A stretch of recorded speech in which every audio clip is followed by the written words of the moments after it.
vimos cuál era la vestimenta antes de ser creyentes. Y la vestimenta, hermanos, que nosotros teníamos antes de ser creyentes, la vemos en los capítulo 3, versículos 5 y 8. El 5 dice: haced morir pues lo terrenal en vosotros. Y notad ahora de qué estaba formada nuestra vestimenta: fornicación, impureza, pasiones desordenadas, malos deseos y avaricia, que es idolatría. Y el 8 dice: pero ahora dejad también vosotros todas estas cosas: ira, enojo, malicia, blasfemia, palabras deshonestas de vuestra boca. No mintáis los unos a los otros, habiéndoos despojado del viejo hombre con sus hechos. Esto pertenece al pasado, hermanos. Esto pertenece al pasado. Esa era nuestra forma de vestir. De eso se caracterizaba. Sin embargo, ahora no es así. Ahora tenemos una nueva vestimenta. Una vestimenta que el Señor nos ha dado. Desde el momento que nacimos de nuevo, que somos nuevas criaturas, el Señor nos concede a través del Espíritu Santo unas virtudes que forman la vestimenta del creyente. Antes vestíamos de acuerdo con lo que éramos. ¿Cómo éramos? Seguidores de la corriente de este mundo, conforme al príncipe de la potestad del aire, el espíritu que ahora opera en los hijos de desobediencia. Efesios 2:2. Pero ahora debemos vestir como lo que en verdad somos. ¿Cómo somos? Escogidos de Dios, santos y amados. ¡Qué maravilla! Escogidos de Dios, santos y amados por el Señor. Y estos, hermanos, y ahora a continuación vamos a ver las vestiduras gloriosas que el Señor desea que llevemos. Nos olvidamos de los harapos malolientes y empezamos a considerar las virtudes de Cristo. Es algo realmente maravilloso. Esto que hemos recibido únicamente podía ser posible por gracia, por la misericordia de Dios. Y así ha sido. Así que veamos pues estas virtudes de las cuales el cristiano debe vestirse. Virtudes que Pablo cita a continuación y que, insisto, deben ser las vestiduras del nuevo hombre. Hermanos y hermanas, cuando vamos por la mañana a nuestro armario, ya seleccionamos la ropa que nos vamos a poner, ¿verdad? Vamos allí, mujeres, pues de acuerdo a vuestro ropero, pues os pondréis lo que creáis más conveniente. Y nosotros también, los hombres. Pero se da la circunstancia que hay un armario especial que se utiliza el mismo ropaje para las mujeres que para los hombres. Y son estas vestiduras que vamos a ver, formada por varias virtudes. Y notad que el apóstol Pablo comienza el versículo 12, vestíos. Lo comienza, vestíos no es una opción, vestíos es un imperativo. Vestíos. ¿Vestíos de qué, Señor? Y ahora comienza el apóstol Pablo a decir de qué debemos vestirnos. Y en primer lugar nos dice que debemos vestirnos de entrañable misericordia. También puede traducirse corazón de compasión o corazón de piedad.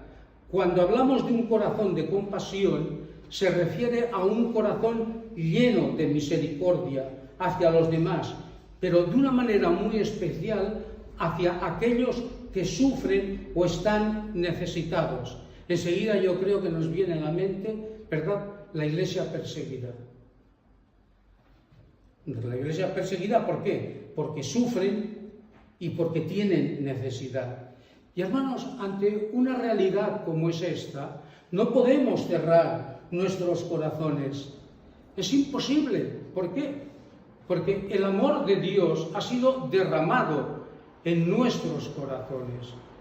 Entonces, si nosotros tenemos el amor de Dios y vemos una necesidad, como en este caso son hermanos que están sufriendo y siendo perseguidos, insisto, no podemos cerrar nuestro corazón. Un corazón que Dios nos lo regaló. Fue un regalo de Dios, pero hubo quien tuvo que pagar un alto precio para que nosotros pudiéramos tener este corazón. Un corazón, como dice Ezequiel en 36:26 y 11:19, Dios nos lo ha dado. Cambió nuestro corazón duro y rebelde y nos dio un corazón sensible y receptivo. Un corazón que está abierto y dispuesto a escuchar y a obedecer la palabra de Dios. Por eso digo que si en nosotros está el amor de Dios, nosotros no podemos ser tan insensibles cuando vemos la necesidad de hermanos. Y ahí está, hermanos míos, esta virtud, como es corazón de compasión o corazón de piedad. Esta virtud, esta cualidad divina, ¿sabéis en quién la vemos? En primer lugar, en Dios Padre. En el Dios Padre, Lucas 6:36, dice, sed. De nuevo tenemos otro imperativo, sed. No hay opción posible. Sed pues que, misericordiosos, como también vuestro Padre es misericordioso. Acordaos de esto. Misericordioso tiene que ver con un corazón compasivo o de piedad. Si nuestro Padre es un Dios misericordioso y nos dice sed, tenemos que obedecerlo y tenemos que ser misericordiosos y tenemos que practicar la empatía. El Señor la practicó. Y hablando también de la misericordia, no solamente la vemos en el Padre, sino que también la vemos en el Hijo. Mateo 9:36. Y al ver las multitudes, dice el texto, tuvo compasión, tuvo un corazón lleno de misericordia. ¿De quién tuvo la compasión? De las multitudes, porque estaban desamparadas y dispersas como ovejas que no tienen pastor. ¿Os imagináis un rebaño sin pastor? Cada oveja,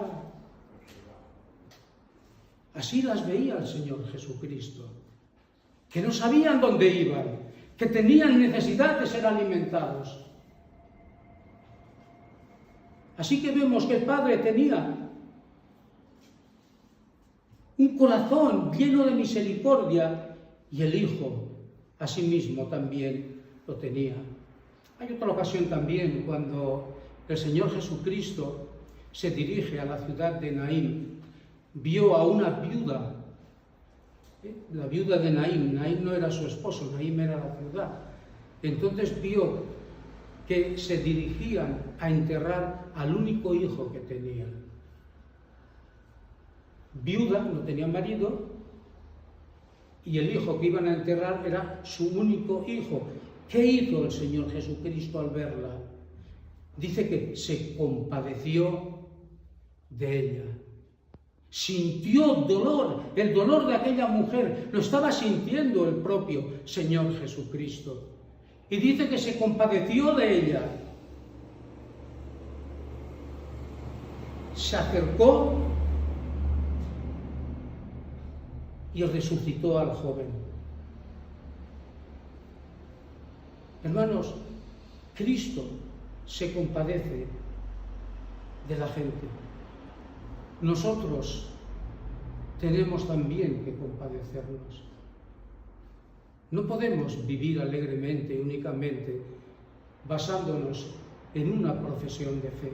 Esa profesión de fe ha de estar también acompañada por hechos.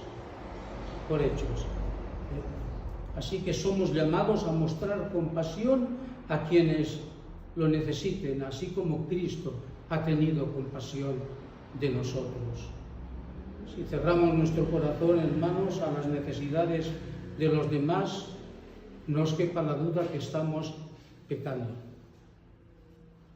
Si cerramos nuestro corazón a las necesidades de los demás, estamos pecando.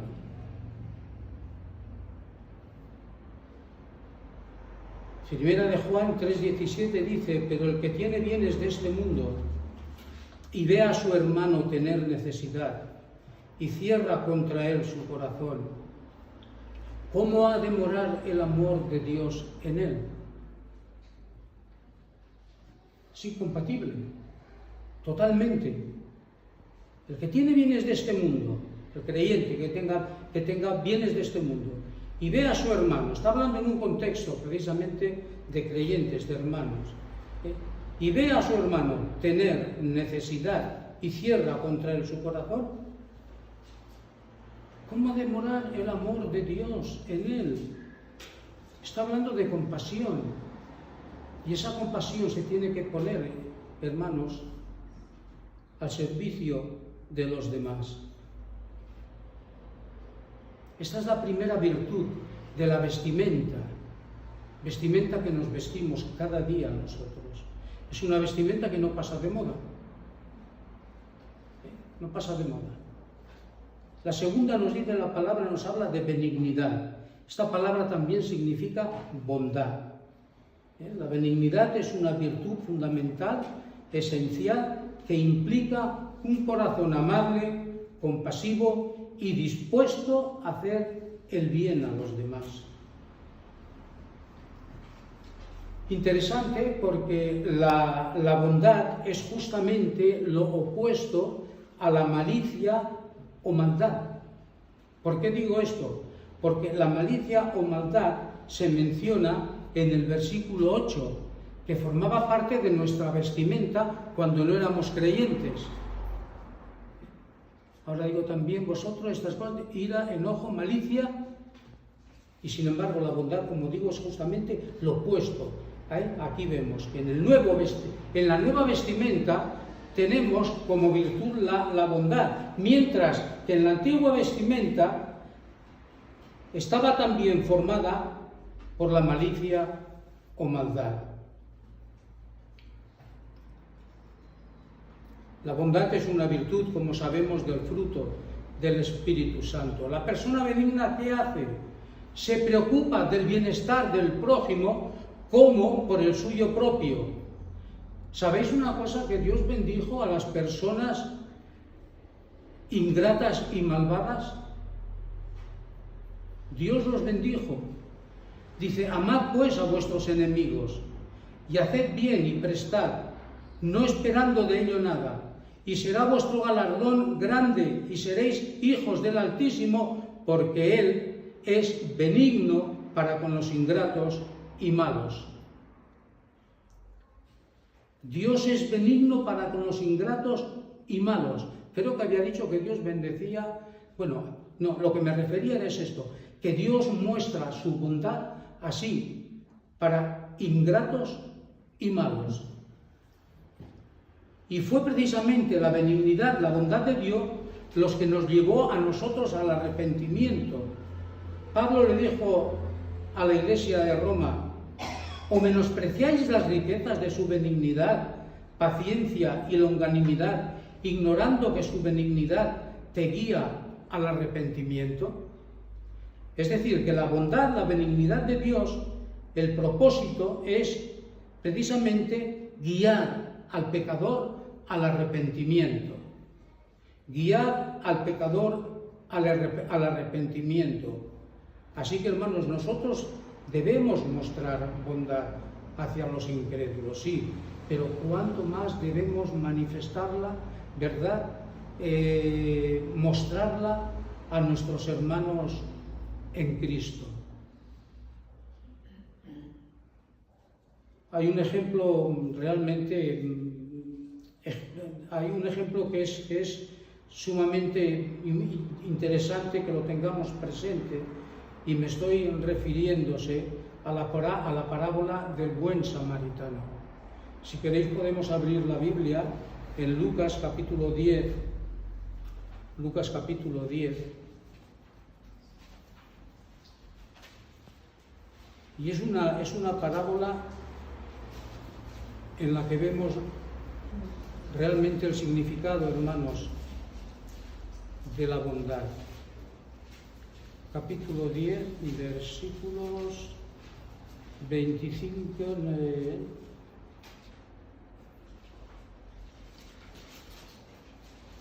a partir del 30, Jesús les habla de una parábola al intérprete de la ley, sería el fariseo. Bueno, que dice así: un hombre descendía de Jerusalén a Jericó y cayó en manos de ladrones, los cuales le despojaron e hiriéndole se fueron dejándole medio muerto. Aconteció que descendió un sacerdote por aquel camino y viéndole, dice el texto, pasó de largo. Asimismo un levita, estamos hablando de un sacerdote y estamos hablando de un levita, dice que iba de camino, vino cerca de él y viéndole, asimismo un levita llegando cerca de aquel lugar y viéndole pasó de largo. Pero un samaritano, recordad que el samaritano era enemigo, los judíos y los samaritanos eran enemigos. Sin embargo, un samaritano, dice, que iba de camino, vino cerca de él y viéndole fue movido a misericordia. Y acercándose vendó sus heridas, echándoles aceite y vino, y poniéndole en su cabalgadura lo llevó al mesón y cuidó de él. Otro día, al partir, sacó 2 denarios y los dio al mesonero y le dijo: cuídamele, y todo lo que gastes de más, yo te lo pagaré cuando regrese. ¿Quién pues de estos 3 te parece que fue el prójimo del que cayó en manos de los ladrones? Y dijo: el que usó de misericordia con él. Entonces Jesús le dijo: ve y haz tú lo mismo. Aquí está hablando de misericordia, pero está hablando de la bondad de un hombre que siendo enemigo atendió a un pobre hombre que estaba medio muerto.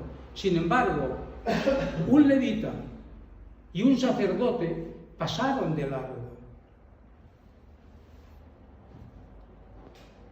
Fue movido, dice, a misericordia. Hermanos, quizás Dios a veces tiene que movernos también a nosotros a misericordia. Porque, insisto, no podemos cerrar los ojos ante hechos, ante realidades, ante necesidades que quizás están pasando hermanos nuestros. La tercera virtud no tiene que ver, sino que es la humildad.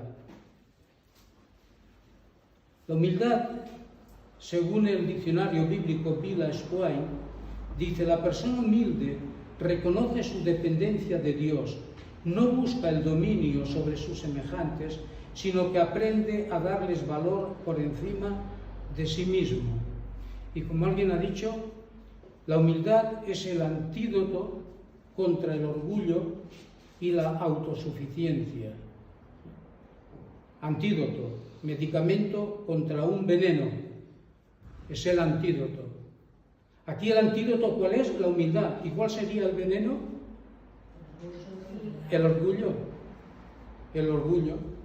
Arrogancia, vanidad, exceso de estimación propia que suele conllevar sentimientos de superioridad. Esto lo estamos viendo en nuestros tiempos y más, casi diría yo, en el mundo político. Orgullo es arrogancia, vanidad, exceso de estimación propia que suele conllevar sentimiento de superioridad. Ese es el veneno. Y el antídoto es la humildad. La humildad. Jesús es el ejemplo de la humildad. No desprendamos, hermanos, la vista de nuestro Señor Jesucristo. Por eso Hebreos nos dice: puesto los ojos en Cristo Jesús. Cuando dejamos de mirar al Señor, vamos a tener problemas. Pero Él es el modelo, es el ejemplo en todo aquello que honra al Padre. Porque esa ha de ser nuestra meta.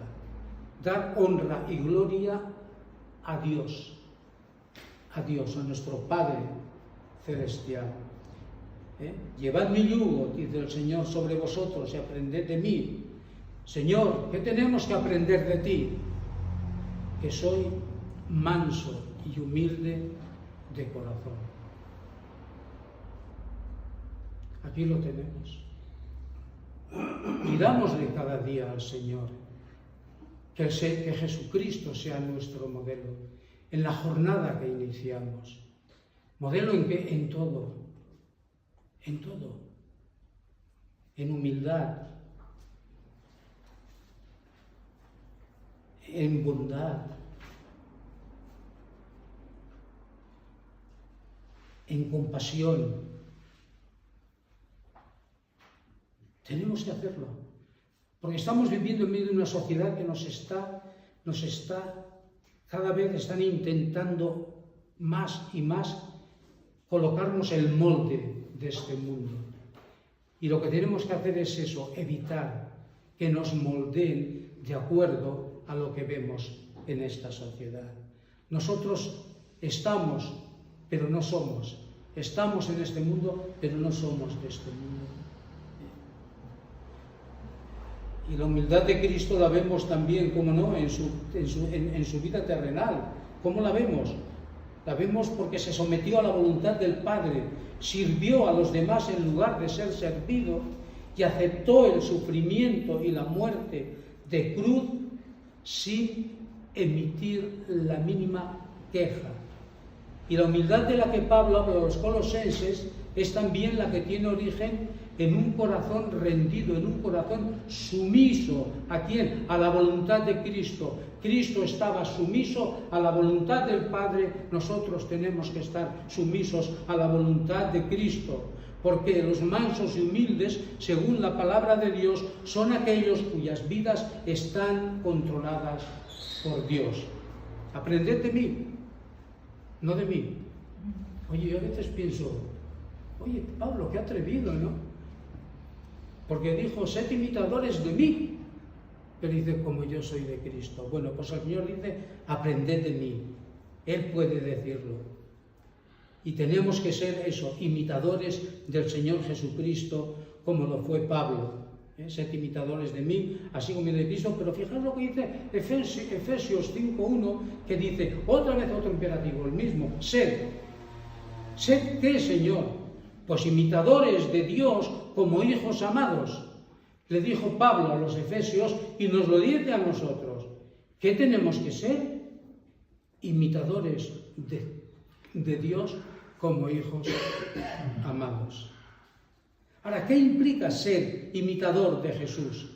Implica observar cómo trataba a las personas, cómo respondía ante la adversidad.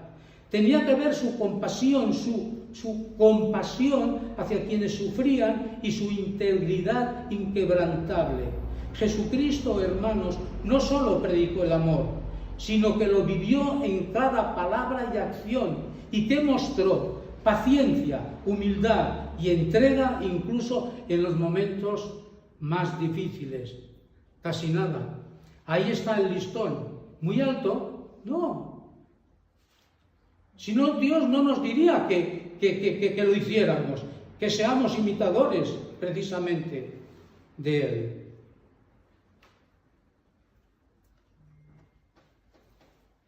Y hay una promesa para aquellos que son humildes. ¿Sabéis cuál es? Seguro que sí.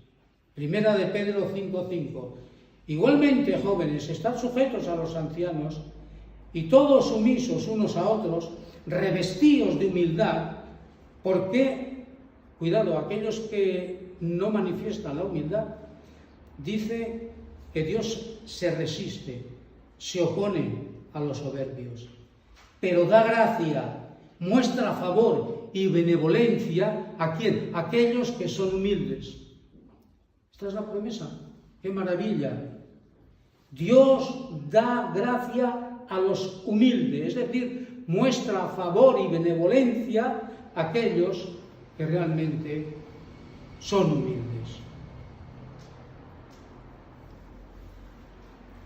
Tenemos un ejemplo en la parábola del fariseo y el publicano, ¿verdad? El publicano dice que derramó su corazón diciendo, Dios, sé propicio a mí, es decir, Dios, ten piedad de mí, pecador. Aquí vemos un corazón humilde. Se acercó a Dios reconociendo que necesitaba que Dios lo perdonara, que Dios obrara. Sin embargo, el fariseo permaneció lejos, riéndose de este hombre humilde que se acercó a Dios pues con eso, con ese corazón que es el que Dios recibe. Dios está en contra del orgullo, de la vanagloria, de la autosuficiencia, pero Dios recibe al quebrantado del corazón. La cuarta virtud, hermanos, es la mansedumbre. Y esta virtud está estrechamente relacionada con la humildad. Y es curioso porque en nuestra cultura se confunde una persona mansa, ¿verdad? A veces interpretan que es una persona de carácter débil o cobarde. Y en aquellos tiempos también, en aquella cultura y sobre todo pues por los griegos. Pero no es así como vamos a ver. No. Ser manso se trata más bien de una determinación consciente de no devolver mal por mal, sino bien por mal, y sufrir incluso daño en lugar de causarlo. La mansedumbre también vemos que es una virtud del fruto del Espíritu Santo. ¿Qué hace? Permite responder con ternura, consideración y amabilidad, incluso en situaciones difíciles como pueden ser las provocaciones. Pero aparte del Señor Jesús, aprended de mí que soy manso y humilde, ¿verdad? Aparte del Señor Jesús, el gran ejemplo bíblico de mansedumbre en un ser humano, ¿en quién la tenemos? En Moisés, efectivamente. Y hermanos, aquí no es que la gente dijera, qué varón más manso, fue el propio Señor quien dijo en Números 12:3, y aquel varón Moisés era muy manso, más que todos los hombres que había sobre la tierra. ¿Era cobarde Moisés? ¿Era débil? Todo lo contrario. Moisés no era cobarde. A pesar de ser un hombre manso, fue un líder fuerte y valiente. Tuvo que enfrentarse al faraón y se enfrentó en su palacio. Allí fue Moisés y Aarón. Allí estaba. Así, hermanos, que la mansedumbre debería caracterizar la conducta permanente del creyente. Dice Pablo en la epístola a Tito, le dice que a nadie difamen, que no sean pendencieros, sino amables, mostrando toda mansedumbre con todos los hombres. A veces resulta difícil, Señor, lo siento, pero resulta difícil mostrar la mansedumbre a todos los hombres. Oh, Señor. Pero el Señor nos lo pide, hermanos, que seamos mansos, que lo seamos, amables. Si a veces no lo soy con mi esposa, le pido perdón. Pero tenemos que ser amables. Y la amabilidad entra dentro de la mansedumbre. Tenemos que ser mansos, hermanos. No somos cobardes, somos más fuertes que nadie. Porque tenemos las fuerzas del Señor, están en nosotros. Todo lo podemos en Cristo, que nos fortalece. Pueden pensar lo que quieran y nos pueden insultar y llamarnos cobardes, que sois unos cobardes, que no os atrevéis a decir lo que deseéis. Te amo en el Señor, sería nuestra respuesta. Os amamos en el Señor.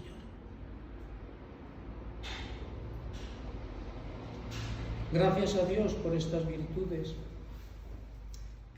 Y ahora entramos en la quinta virtud. Aquí, vosotros, porque todos sois pacientes, pero yo tengo necesidad de que el Señor me ayude. Y es la paciencia. ¿Qué es la paciencia? Es una virtud que implica perseverar, esperar con necesidad y mantener la fe ante las dificultades, hermanos. También fue una virtud del carácter de nuestro Señor Jesucristo, porque todas estas virtudes que hemos ido viendo hasta aquí eran virtudes precisamente del carácter del Señor. ¿Sí? Pablo le escribió a Timoteo y le dijo: pero por esto fui recibido a misericordia, para que Jesucristo mostrase en mí el primero toda. La del 60 pone clemencia, hay otras versiones que pone paciencia, en el interlineal griego pone paciencia. Entonces, para que Jesucristo mostrase en mí el primero toda su paciencia, para ejemplo de los que habrían de creer en Él para vida eterna. Y hermanos, si no fuera por la paciencia de Dios, nadie alcanzaría la salvación, absolutamente nadie. Segunda de Pedro 3:15 dice: y tened entendido que la paciencia de nuestro Señor es para salvación, como también nuestro amado hermano Pablo, según la sabiduría que le ha sido dada, os ha escrito. Pero mirad, aquí está hablando de unas virtudes en concretas, pero es que hay otras 3 virtudes más, y estas están en los versículos 13 y 14. Versículos 13 y 14, que dice el 13: soportándoos unos a otros y perdonándoos unos a otros, si alguno tuviere queja contra otro, de la manera que Cristo os perdonó, así también hacedlo vosotros. Se les exhorta también a los colosenses ¿a qué? A tener paciencia y comprensión con las debilidades y los errores de los demás. Está escribiendo una iglesia, por eso digo, es un contexto entre hermanos. ¿Y Pablo qué hace? Los exhorta a mantener la unidad y la armonía. Acordaos del Salmo 133. Mirad cuán bueno y cuán delicioso es habitar los hermanos juntos en armonía. Y para mantener esa armonía y esa unidad, hermanos, tenemos que soportar muchas cosas. Porque si lo que hacemos es crear barreras, no habrá unidad ni armonía. Y la voluntad de Dios es esa, que os soportéis unos a otros. ¿Cómo no voy a soportar yo a mi hermano una falla, un error, cuando yo posiblemente tenga más errores, cometa más errores y tenga más fallas que él? A veces pretendemos ver el qué, la mota del ojo, cuando tenemos ahí no un árbol, tenemos un bosque que nos impide ver. Pues no, soportaos. Eso es lo que Pedro le dice de nuestro Señor Jesucristo. ¿Qué dice Pedro de nuestro Señor Jesucristo en cuanto al soportaos? Quien cuando le maldecían no respondía con maldición. Cuando padecía no amenazaba, sino que encomendaba la causa al que juzga justamente. El Señor tuvo que soportar muchas injusticias. ¿Y nosotros? ¿No somos capaces de soportar los errores, las fallas de nuestros hermanos? Pues claro que sí, tenemos que hacerlo, para que podamos vivir en armonía, en unidad, como dice la palabra de Dios, y esa es la voluntad de Dios. Efesios 4:2 dice: con toda humildad y mansedumbre, soportándoos con paciencia los unos a los otros en amor. Notad, aquí hay varias virtudes. También a la carta a los Efesios nos habla de humildad, de mansedumbre, de soportaos y de paciencia. Y concluye con el amor, que ahora hablaremos también del amor. En este mismo pasaje, en este mismo versículo, la parte B, Pablo añade, es decir, soportándoos unos a otros, añade, perdonándoos unos a otros. La iglesia en su conjunto debe ser una iglesia benigna, es decir, bondadosa y perdonarnos mutuamente si hemos cometido un pecado contra un hermano. ¿Por qué tenemos que perdonarnos? Porque la falta de perdón, hermanos, la falta de perdón lo que está es demostrando que Dios no gobierna nuestros corazones. Y hasta que yo no entienda que no perdonar es pecado, no podré ofrecer a quienes me ofendan el perdón que recibí de Dios. Esto está clarísimo. Si yo no entiendo, no comprendo que el no perdonar es pecado, me voy a encontrar que no voy a perdonar a hermanos míos. Pero cuando yo he llegado a la conclusión, y no es llegar a la conclusión, sino que lo lees de forma inmediata en la palabra, que no perdonar significa que Dios no gobierna tu corazón, estás pecando, tenemos que perdonar. Tenemos que perdonar. Y además, notad la frase que incluye Pablo. ¿Y cómo tenemos que perdonar? ¿Cómo? Pues mira, de la manera que Cristo os perdonó, ¿qué? Así también, hacedlo vosotros. ¿Se entiende? Sí, se entiende. Está muy claro, ¿no? No está escrito ni en chino, aunque no sepamos idiomas ni nada. De la manera que Cristo os perdonó, imaginaos por un momento si Cristo no nos hubiera perdonado. ¿Cuál sería nuestro destino? La eternidad en el infierno, separados de Dios. Pero Cristo nos ha perdonado. ¿Y quiénes somos nosotros para no perdonar a nuestros hermanos? A mí me hace gracia, bueno, en la vestimenta maloliente y andrajosa que está por ahí, yo la tiré, vosotros no sé. Aunque a veces tiene ganas de colocarse también, pero no se lo permito, intento. ¿Ahora qué iba a decir? ¿Iba a decir algo? Bueno, qué curioso, se me va. Vale, pues, de la manera que Cristo nos perdonó, así también debemos hacerlo nosotros.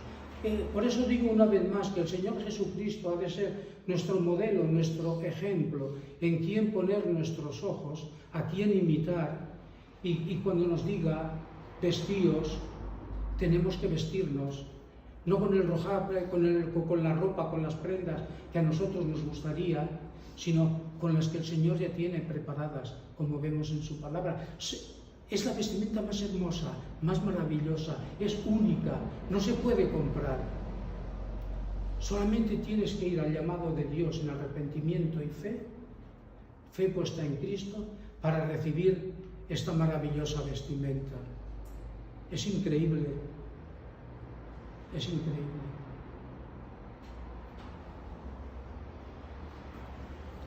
Y hermanos, es que en Cristo, como digo, tenemos el ejemplo. Lucas 23:34. El Señor resaltó estos mandatos con su propio ejemplo. Estando en la cruz, dijo: Padre, perdónalos, porque no saben lo que hacen. Aún en la cruz estaba pidiendo que el Padre perdonara a aquellos que lo habían traicionado y que lo estaban crucificando.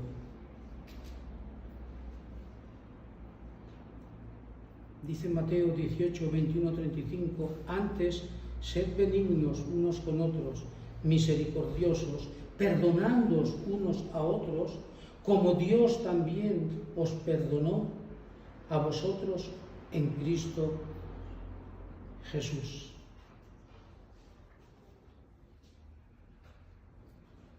Y Pedro, el impulsivo, hubo un momento durante el ministerio de Cristo aquí en la tierra que dice: entonces se le acercó Pedro y le dijo: Señor,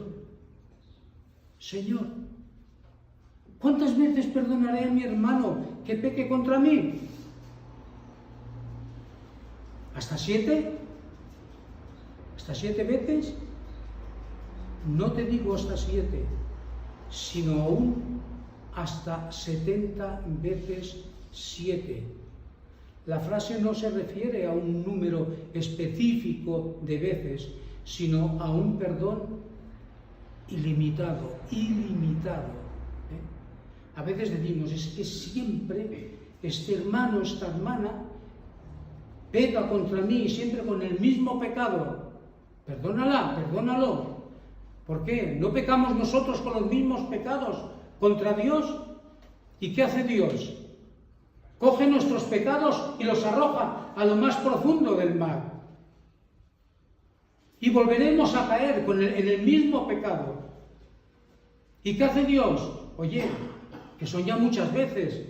No, para Dios es la primera vez. Y esto es también, hermanos, lo que tenemos que hacer con aquellos hermanos que pecan y pecan y pecan, ayudarlos. A decirles que, ojo, que cuando pecan están pecando contra Dios en primer lugar.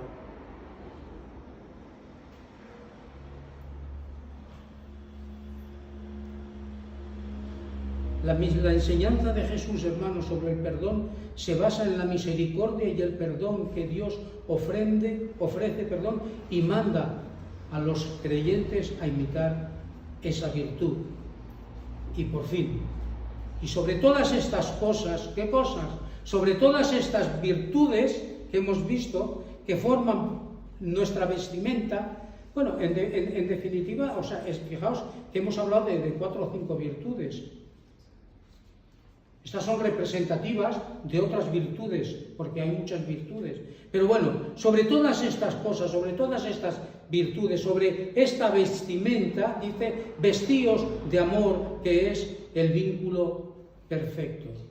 Notad que Pablo no dice, además de estas cosas, como si el amor fuera un añadido más a la lista de virtudes. No, dice, sino que afirma con claridad, sobre todas estas cosas vestíos de amor, literalmente. Por encima de todas estas cosas, como si fuera nuestra ropa exterior, la que envuelve y cubre todo, debemos vestirnos de amor. Sin amor, hermanos, las virtudes son huecas, estériles, solo son apariencias de virtud. En cambio, cuando las virtudes que hemos visto son auténticas, genuinas, lo son porque brotan de un corazón lleno del amor de Dios. Podemos aparentar, sí, pero no nos engañemos, a Dios no lo vamos a engañar. Virtudes, pero virtudes genuinas. Y son las que se originan, las que nacen y las que salen de un corazón que está lleno del amor de Dios.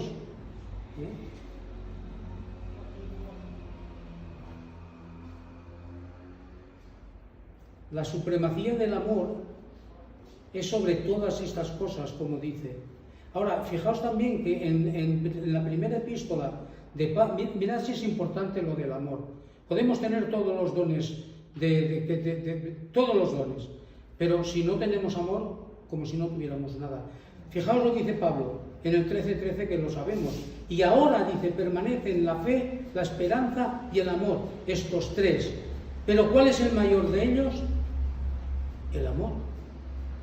El amor encabeza la lista del fruto del Espíritu Santo. Y en la oración de Pablo por los filipenses, la primera cosa que pide el apóstol Pablo es que vuestro amor abunde más y más.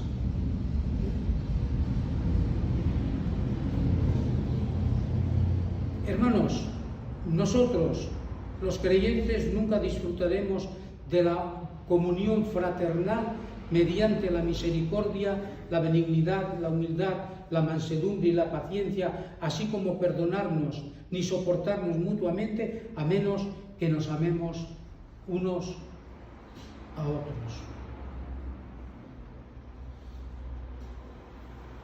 Por lo tanto, Cuando un creyente manifiesta estas virtudes que hemos visto en su relación con su prójimo, podemos decir